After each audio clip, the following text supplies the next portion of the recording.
Thanks Invest, talk about investing, finance, and professional development. For today's trading terms only, the investment talk today will be Ethereum ticker ETH. First, just want to say happy Friday, everybody. A really great week so far. Respect to recording time of 10:51 a.m. on the Eastern time, Ethereum's current trading $3,980, up about 4.52%. With respect to overall crypto market, is relatively green today after the job report that came out earlier this morning at 8:30 a.m. on the Eastern time. On a high level synopsis, the report is definitely leaning more of a negative side of the spectrum, right? With the U.S. economy added back jobs at a far slower pace in August, following an early summer jump in employment.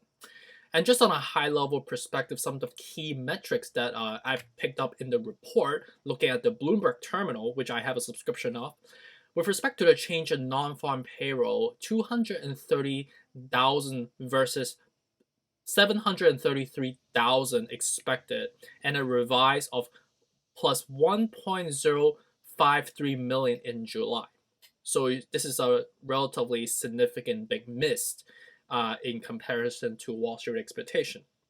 With respect to unemployment rates for August, 5.2% versus 5.2% expected, and 5.4% in July. So obviously a slight drop in unemployment rates with respect to that expectations. But for the month to month, it's comparable. With respect to average hourly earnings month over month, 0.6% versus 0.3% expected, and 0.4% in July. And on top of that, with respect to average hourly earning year over year, 4.3% versus 3.9% expected, and 4% in July. So obviously we are kind of sliding off a little bit compared to last month. We also missed the Wall Street expectations on more of an annual perspective as well for the specific month of August, right? So obviously with that affectation will subsequently drive some selling pressure across the equity market. However, with respect to Ethereum and obviously cryptocurrencies or any specific commodities like gold and silver, knowing the fact that we do have that safe haven effect, and with this job report number that came out to be negative, on top of the correlations with the Fed's mandate on obviously monitoring the job numbers on a monthly basis, which would translate into the asset purchases, the $120 billion that they've allocated for bond asset purchases on a monthly basis to further sustain the economy, right? While obviously looking at very closely at the need of the job numbers, right? So with this miss, it means that the Feds, which we will hear later in the future, that the quantitative tapering or the easing plan is still gonna do right going forward to continue to sustain the economy, obviously with respect to corporate sustainability, but obviously with the stimulus checks that we should be foresee to be getting sometimes because of the unemployment rate that subsequently translate that some people are still looking for jobs and people are still struggling to sustain their livelihood on the monetary perspective. So it's important that the Fed will step up for that, and by doing the asset purchases going forward, subsequently, you know, negatively depreciate the U.S. dollar. However, sustaining the equity market to go up in a more optimal level. But with that affectation will drive some short-term volatility onto the equity market. But with that affectation, we'll have a short-term positive affectation directly to the crypto market, which is the reason why we're seeing the surge that we're seeing today, right? So beside the job report, that was frankly more of a mixed signal, right? It's more of a short-term boost to the crypto market, but long-term wise, it's still something that we have to worry about because to further depreciate the U.S. dollar is not something that we appreciate. In both monetarily, but also with respect to just as a nation in the U.S., right? We want our U.S. dollar to be sustaining, to be, a strong currency, right? Because that's a big indicator on how the vital sign of the health of our country and our economy, obviously, right? So, with respect to Ethereum, there are a lot of positive news that I've picked up this morning, a lot more regurgitation news and juxtaposition news comparing Ethereum with Bitcoin. So, first one coming from Bazinga, talk about the rally that we've been experiencing so far, surging all the way about like 75% so far ever since that B Word Summit from back in July 20th, right? And the depiction is basically around the authors talking about is the rally about to end, right? And we can talk a little bit about in the technical analysis, right? So the rally is definitely going to be sustaining based on how we have seen so far. You could see that we are forming the upward wedge, and if the wedge is going to continue to durate, we are definitely going to be up for an all-time high sometime soon, which we need to correct this wedge here, which we'll do that momentarily. And also on top of that, we did just recently form a golden cross. RSI is highly overbought at the moment, but we have seen the movie before, right? When we had that surge, and this is extremely worrisome because we have no consolidation at all. All we have had so far is just a rocket booming. So this is definitely extremely high risk at the level that we at right now. And today we tested the $4,030, which is the level that we've talked about in my previous technical analysis video, right? The reason we test that level is because that's the next level. If you look at the platform right here, right, that's the next platform. And if we break that next level, the $4,030, the next level will technically be 4,383, which is all time high, and that will be the platform. But after that, we'll be basically up in the moon, if you may, right? So there is we're in new territory at the moment, right? So with that being said, when you have new territory, that means new ground is being built up. However, if in an architectural perspective, you don't see really substantive ground that we have built upon, right? Despite obviously the surge that we've seen so far, but it seems like we are building a relatively large building with a very strong with a small foundation, if you may, right? So that's something that worries me in a in the architectural, but in a financial asset perspective as well. So moving on to other news, talk about on Cointelegraph, Bitcoin targets 51,000 final resistance as Ether reach 4,000 for the first time since May. Okay, so this is basically talk about the drag effects that Bitcoin will have onto the overall market. So I think Ethereum and obviously Bitcoin have some correlations with one another, but it seems like Ethereum is slowly separating from the trends, right? So I wouldn't really correlate that, but it's something too good to know. It's ultimately we want Ether to be an entity by itself. We don't want the whole drag effect because the Bitcoin used to be a big dog, right? We ultimately want Ethereum to overtake that or have that, that singularity type of value proposition that we're looking for, which will subsequently build more ground from there, right? We don't want to just still characterize Ether as an altcoin or like the silver to the Bitcoin, which is characterized as gold, right? So something that more of a good to know, but it's informative, I guess, if you want to take a read. And then other news talk about on Bazinga 7 hours ago, Ethereum founder Vitalik Buterin hope to see Dogecoin switch to proof of stake soon. So this is basically Vitalik's depictions or maybe some media affectation that Bazinga is trying to spin on us to pump Dogecoin by putting Vitalik's name next to it.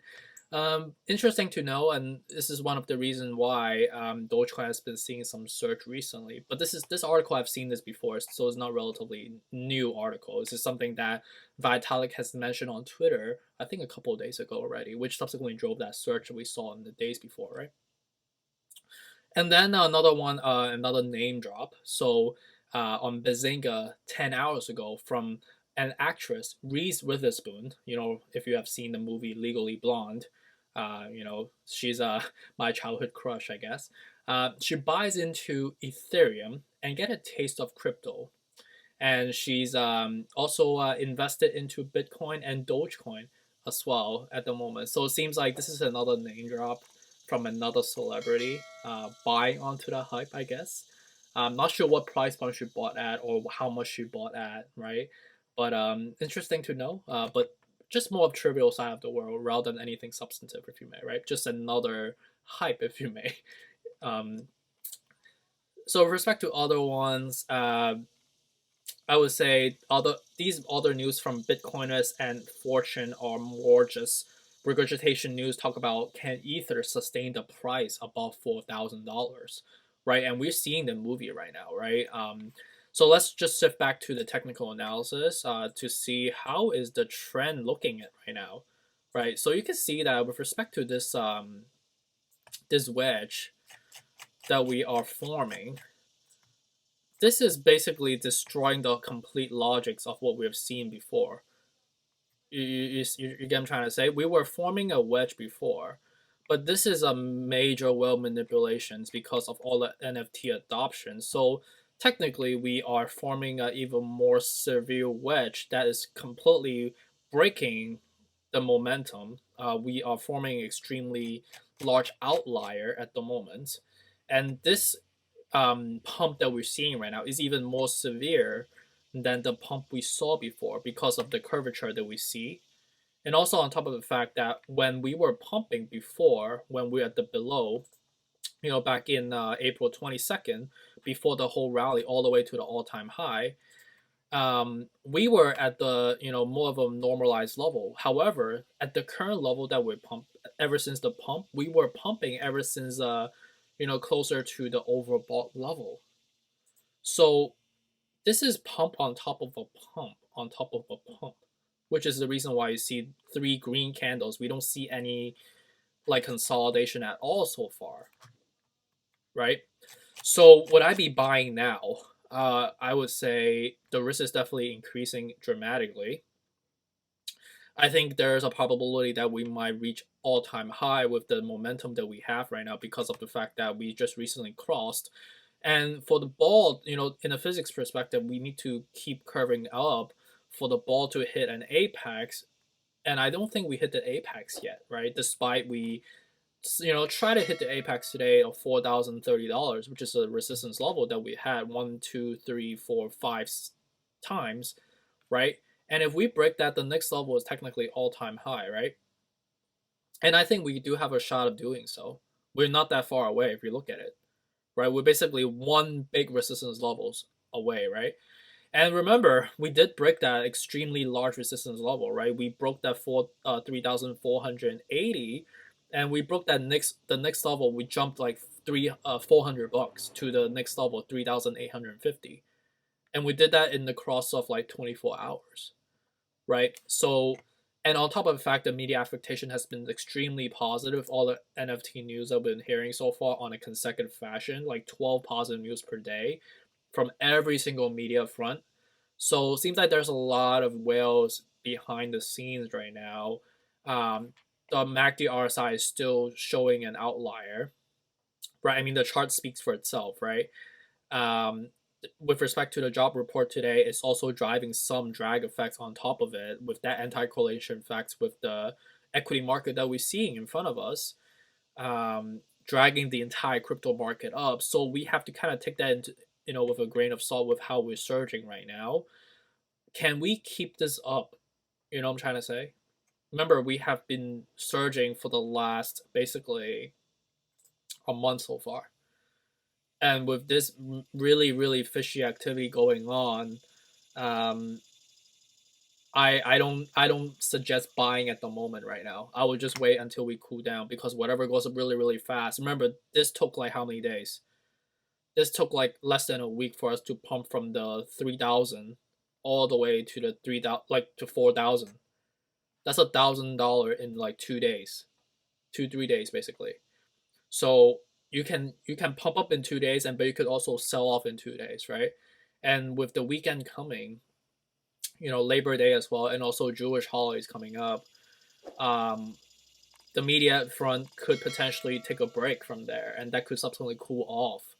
And also, the whales might, we have already, fed the whales for such a long time now, and we know that they bought majorly at the 2,450, 2,750.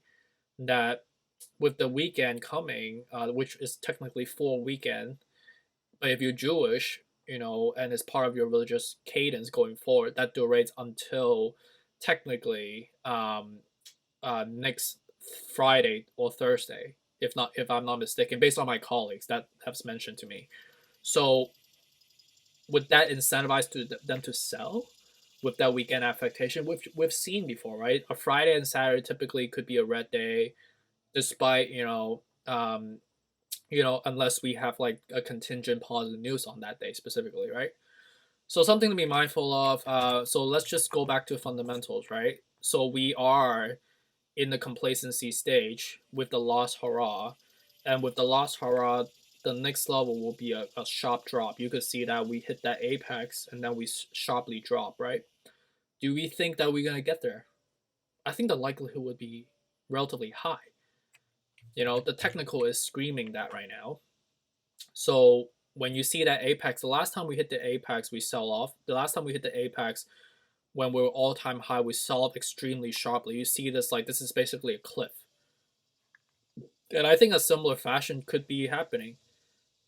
So we have to watch out. The risk is definitely increasing. For me, I'll just keep holding. I would just sit on the sideline, watch the movie going forward, right? Again, I'll just stay within my frame of reference, 3,000, 2,750, 2,450. And remember, it took us 2-3 days to get there. It could take 2-3 days for us to get back there. I wouldn't be surprised a week from now we sell back all the way down, like the way we saw from May back in the day, right? So hopefully this is helpful.